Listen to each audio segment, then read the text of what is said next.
નમસ્કાર વિદ્યાર્થી મિત્રો, શ્રીજી ક્લાસીસમાં તમારું સ્વાગત છે. જો તમે અમારી ચેનલ પર જ નવા હોય તો અમારી ચેનલને સબસ્ક્રાઇબ કરજો, અમારો વિડીયો ગમે તો એને લાઈક કરજો અને તમારા મિત્રો સાથે શેર કરજો. આજે આપણે જોશું the simple present tense chapter number 5, જે ધોરણ 6 ની વિકાસ ઇંગ્લિશ ગ્રામરનું 5મું ચેપ્ટર છે. 1 થી 4 ચેપ્ટરના વિડીયો અમારી ચેનલ પર મૂકી દીધા છે. હજુ સુધી તમે નથી જોયું તો એ જોઈ લેજો અને અમારી ચેનલને સબસ્ક્રાઇબ કરી લેજો. આજે આપણે જોશું ધ સિમ્પલ પ્રેઝન્ટ ટેન્સ એટલે સાદો વર્તમાન કાળ. સાદા વર્તમાન કાળનો ઉપયોગ ક્યાં થાય? તો કે સાદો વર્તમાન કાળનો ઉપયોગ છે એ રોજબરોજના કાર્ય કરવા માટે થાય. તો સૌ પ્રથમ અહીંયા આપેલું જે આપણે ટુ બી ક્રિયાપદના સાદા વર્તમાન કાળનો રૂપની અંદર કોષ્ટક આપ્યું છે આપણે જોઈએ. તો ટુ બી ક્રિયાપદમાં એક વચનમાં પહેલો પુરુષ એક વચન આઈ એમ એટલે હું છું. જ્યારે એનું બહુવચન થાય વી આર એટલે અમે છીએ. પછી યુ એટલે તું અથવા તમે, એનું યુ નું થાય યુ આર. પછી અહીંયા બહુવચનમાં પણ યુ આર થશે. પછી ત્રીજો પુરુષ એક વચન હોય તો હી એટલે તે, જે પુરુષ માટે વપરાય. પછી શી એટલે તેણી, જે સ્ત્રી માટે વપરાય. અને ઈટ છે એ પ્રાણી પક્ષીના નામ છે, કોઈ નિર્જીવ વસ્તુ છે એના માટે વપરાય છે. હી શી ને ઈટ એની સાથે આવશે ઇઝ. બહુવચનમાં અહીંયા છે ધેય, ધેય એટલે તેઓ, એની સાથે આવશે આર. મોસ્ટલી બહુવચન હોય ત્યાં બધામાં આર લાગે. હી શી ઈટ હોય તો ઇઝ લાગે અને આઈ સાથે એમ. એવી રીતે આગળ જોઈએ આપણે હેવ હેઝના સાદા વર્તમાન કાળના રૂપનો ખોટો છે, એના વિશે આપણે વિસ્તારથી માહિતી મેળવીએ. તો કે આઈ હોય તો આઈ સાથે હેવ આવે, વી સાથે હેવ આવે, યુ સાથે હેવ આવે, પછી યુ સાથે પણ હેવ આવે. હી શી ઈટ હોય તો હેઝ અને ધેય હોય તો હેવ. ટૂંકમાં હી શી ઈટ હોય ત્યાં હેઝ લાગે, બાકી બધામાં હેવ લાગે. પછી ત્રીજું કોષ્ટક છે, શું કીધું છે એમાં કે રોજિંદી અથવા ટેવવશ થતી ક્રિયાઓ હોય એના માટે આપણે ટુ પ્લે ક્રિયાપદના સાદા વર્તમાન કાળના રૂપો છે. ટુ પ્લે, પ્લે એટલે રમવું. આ કોષ્ટકની અંદર આપણે જોઈ શકીએ છીએ કે બધાની સાથે ક્રિયાપદનું મૂળ રૂપ આવે. I play, we play, you play અને યુ પ્લે. ચેન્જ ક્યાં થાય? તો કે હી શી ઈટ હોય એની સાથે ક્રિયાપદને પાછળ એસ પ્રત્યય લાગે. ત્રીજો પુરુષ એક વચન હી શી ઈટ હોય ત્યાં ક્રિયાપદને એસ પ્રત્યય લાગ્યો. પ્લે નું થઈ ગયું પ્લેસ, બાકી બધામાં પ્લે જ રહ્યું. હવે આપણે આગળ એના નિયમો વિસ્તારથી જોઈએ. તો કે સૌ પ્રથમ આપણે જોઈએ તો દરેક વાક્યમાં ક્રિયાપદનું રૂપ મૂળ રૂપ જ વપરાય છે. જ્યારે ત્રીજો પુરુષ એક વચન, આપણે ઉપર જોયું કે હી શી ઈટ છે, ત્રીજો પુરુષ એક વચન, ત્યાં પાછળ એસ પ્રત્યય લાગ્યો. ત્રીજો પુરુષ એક વચનમાં ક્રિયાપદને એસ પ્રત્યય લાગે છે. હવે આગળ ત્રીજા પુરુષ એક વચનમાં ક્રિયાપદને અંતે ડબલ એસ હોય, એસ એચ હોય, સી એચ હોય, એક્સ હોય કે ઓ હોય તો ઈ એસ પ્રત્યય લાગે. જેવી રીતે કે અહીંયા પાસ છે એનો છેલ્લો અક્ષર ડબલ એસ છે તો પાસ નું થઈ ગયું પાસીસ, ઈ એસ પ્રત્યય લાગ્યું એટલે પાસીસ થઈ ગયું. વોશ છે એનું વોશિસ થઈ ગયું. ટીચ છે એનું ટીચીસ થઈ ગયું. ફિક્સ નું ફિક્સિસ અને ગો નું ગોસ. તમે જોઈ શકો છો કે આના છેલ્લા અક્ષર છે ડબલ એસ છે, એસ એચ છે, સી એચ છે, એક્સ છે અને ઓ છે. એટલે બધાની પાછળ ઈએસ પ્રત્યય લાગ્યો છે. હવે એના પછીનો નિયમ છે, આ જ રીતે ક્રિયાપદને અંતે વ્યંજન પ્લસ વાય આવેલો હોય તો વાય ની જગ્યાએ આઈએસ પ્રત્યય લાગે. ક્રિયાપદને અંતે છેલ્લો અક્ષર વાય હોય અને એની આગળ વ્યંજન હોય. જેવી રીતે ટ્રાય નું થઈ ગયું ટ્રાઇસ, છેલ્લો અક્ષર વાય છે અને આગળ વ્યંજન છે. ટ્રાય નું ટ્રાઇસ, ફ્લાય નું ફ્લાઇસ, ક્રાય નું ક્રાઇસ. એવી રીતે ક્રિયાપદને અંતે વાય પ્લસ સ્વર આવેલો હોય તો ખાલી એસ પ્રત્યય લાગે. પ્લે નું પ્લેસ, બાય નું બાયસ અને સે નું સેસ. હવે આપણે આગળ જોઈએ ડુ અને ડસ સાદા વર્તમાન કાળના રૂપનું કોષ્ટક છે. તો આપણે પ્રશ્નાર્થ વાક્ય બનાવે ત્યારે ડુ અને ડસ નો ઉપયોગ થાય. આઈ સાથે ડુ આવે, વી સાથે પણ ડુ આવે, યુ સાથે ડુ, યુ સાથે પણ ડુ. હી શી ઈટ હોય ત્યાં ડઝ લાગે. ધેય સાથે પણ ડુ. બાકી બધામાં ડુ લાગશે, એક હી શી ઇટ હોય ત્યાં ડઝ લાગશે. એ રીતે આગળ આ છે સાદા વર્તમાન કાળના પ્રશ્નો. હવે આપણે વિસ્તારથી એની એક્સરસાઇઝ જોઈએ. એક્સરસાઇઝમાં સૌ પ્રથમ શું કીધું છે કે કૌંસમાં આપેલા ક્રિયાપદોને સાદા વર્તમાન કાળના રૂપો વડે ખાલી જગ્યા પૂરો. તો પેલું એનું ઉદાહરણ આપ્યું છે સોનમ રીડ્સ અ બુક. અહીંયા રીડ નું થઈ ગયું રીડ્સ. પછી પેલું છે the boys play cricket. Play નું થઈ ગયું પ્લે નું મૂળ રૂપ અહીંયા પ્લે જ રહેશે, કારણ કે બોયઝ છે અહીંયા બહુવચન, એટલે અહીંયા પ્લે છે એના મૂળ રૂપમાં જ રહેશે. આપણે આગળ જોયું હતું કે બહુવચન હોય તો એના મૂળ રૂપમાં જ રહે. એક ત્રીજો પુરુષ એક વચન હોય તો ત્યાં એસ પ્રત્યય લાગે. એવી રીતે અહીંયા આઈ છે તો અહીંયા એનું મૂળ ક્રિયાપદ છે એમ જ રહેશે, આઈ લર્ન ઇંગ્લિશ. પછી આનંદ આપ્યું છે ત્રીજી ખાલી જગ્યામાં. આનંદ ત્રીજો પુરુષ એક વચન છે એટલે અહીંયા ગો નું થઈ ગયું Gauss. Anand goes to school.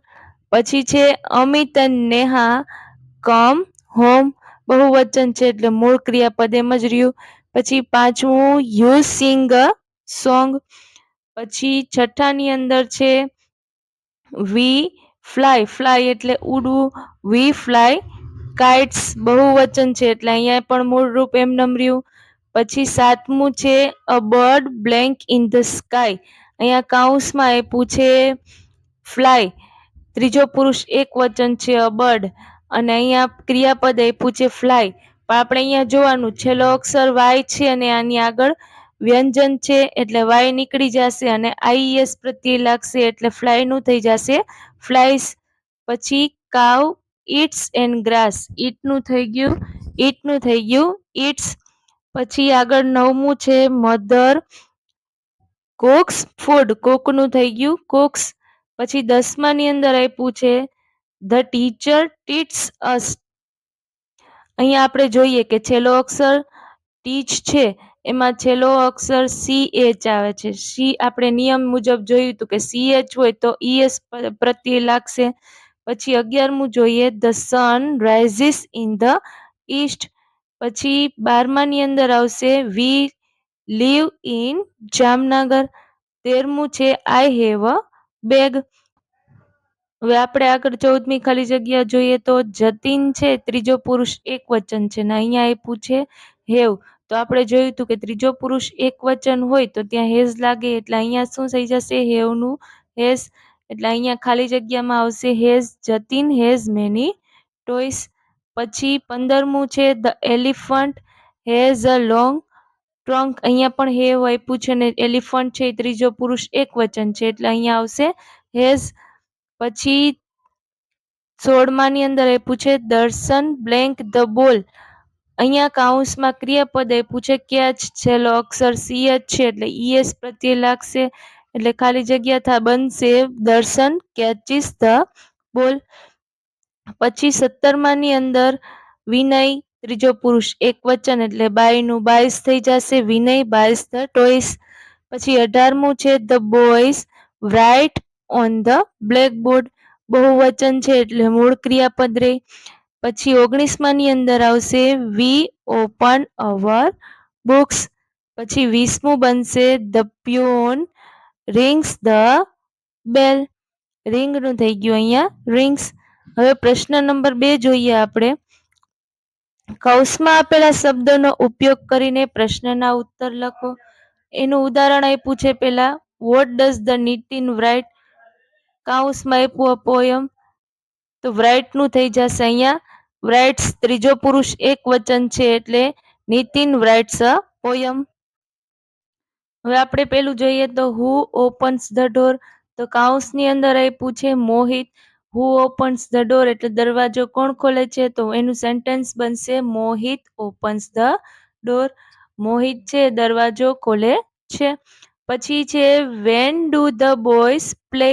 તો અહીંયા કાઉન્સમાં શું આપ્યું છે કે ઇન ધ મોર્નિંગ. હવે આનો ઉપયોગ કરીને આપણે સેન્ટેન્સ બનાવવાનું છે. The boys play in the morning. બાળકો છે સવારે રમે છે.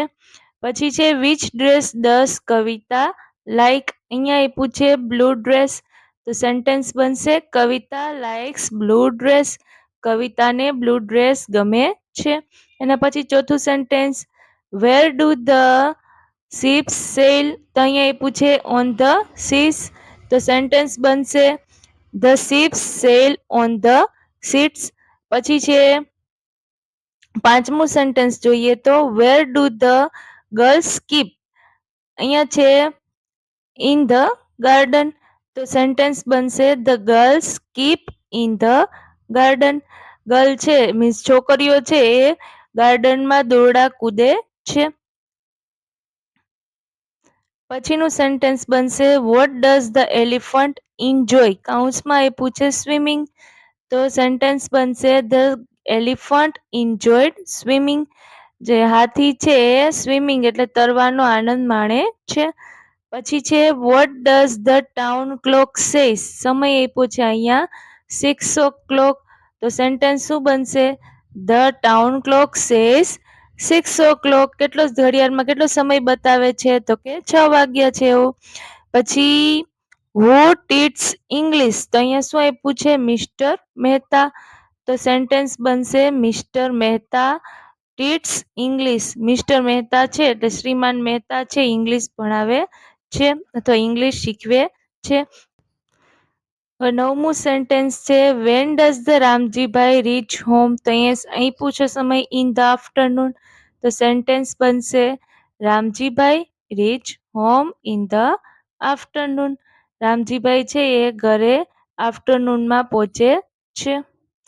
પછી છે where do the boats sail, તો કે ઓન ધ રિવર, તો એમ શું બનશે sentence the boats sail on the river.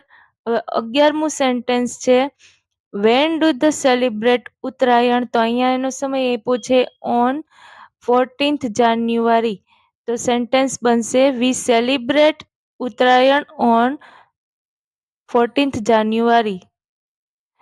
Which film do they like, તો અહીંયા શું આપ્યું છે કૌંસની અંદર ગુજરાતી, તો કે ધે લાઈક ગુજરાતી ફિલ્મ, તેઓને ગુજરાતી મૂવી ગમે છે. નંબર 3 બનશે રેખાંકિત શબ્દ ઉત્તરમાં મળે એ રીતે પ્રશ્નાર્થ વાક્ય બનાવો. તો પેલું એનું ઉદાહરણ છે Manubhai gets up at 6 o'clock, તો અહીંયા સમય આપ્યો છે એટલે વેન વાળું WH ક્વેશ્ચનમાં આપણે જોયું હતું વેન એટલે ક્યારે, એટલે વેન વાળું સેન્ટેન્સ બનશે when does Manubhai gets up, Manubhai છે એ ક્યારે ઉઠે છે તો કે સવારે 6 વાગ્યે. પછી પેલું સેન્ટેન્સ છે the postman comes at noon, તો હુ વાળું સેન્ટેન્સ બનશે હુ કમ્સ એટ નૂન, કોણ આવે છે તો કે ધ પોસ્ટમેન. પછી વી સેલિબ્રેટ ક્રિસમસ, અહીંયા ક્રિસમસની નીચે અંડરલાઈન છે એટલે વોટ વાળું સેન્ટેન્સ બનશે વોટ ડુ વી સેલિબ્રેટ, આપણે શું ઉજવીએ છીએ તો કે ક્રિસમસ.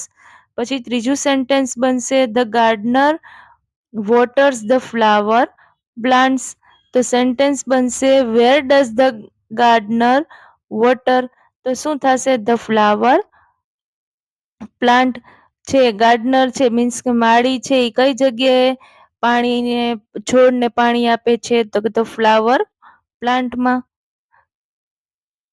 પછી ચોથું સેન્ટેન્સ છે we play under the shady tree, તો અહીંયા અંડર ધ શેડી ટ્રી ની નીચે અંડરલાઈન છે એટલે એનું સેન્ટેન્સ બનશે વેર ડુ વી પ્લે, અમે ક્યાં રમીએ છીએ તો કે અંડર ધ શેડી ટ્રી. પછી પાંચમું સેન્ટેન્સ બનશે મનોજભાઈ ડ્રાઈવ અ કાર, તો સેન્ટેન્સ એનું બને છે હુ ડ્રાઈવ અ કાર. પછી છઠ્ઠું છે boat sail on the river, તો એનું સેન્ટેન્સ બનશે વેર ડુ બોટ્સ સેલ. સાતમું સેન્ટેન્સ છે Prakash does his homework in the morning, તો એનું સેન્ટેન્સ બનશે when does Prakash do his homework. પછી આઠમું છે ગ્રાન્ડમધર રીડ્સ ધ રામાયણ, તો એનું વોટ વાળું સેન્ટેન્સ બનશે વોટ ડઝ ગ્રાન્ડમધર રીડ, દાદી છે શું વાંચે છે તો કે ધ રામાયણ. પછી ગીતા એન્ડ મીતા આર ક્લેવર, તો એમાં હુ વાળું સેન્ટેન્સ બનશે હુ આર ક્લેવર, તો કે ગીતા એન્ડ મીતા. અને છેલ્લું છે 10મું Mahesh buys a story book, તો એનું સેન્ટેન્સ હુ વાળું બનશે. Who buys a story book, તો એમાં શું આવશે? મહેશ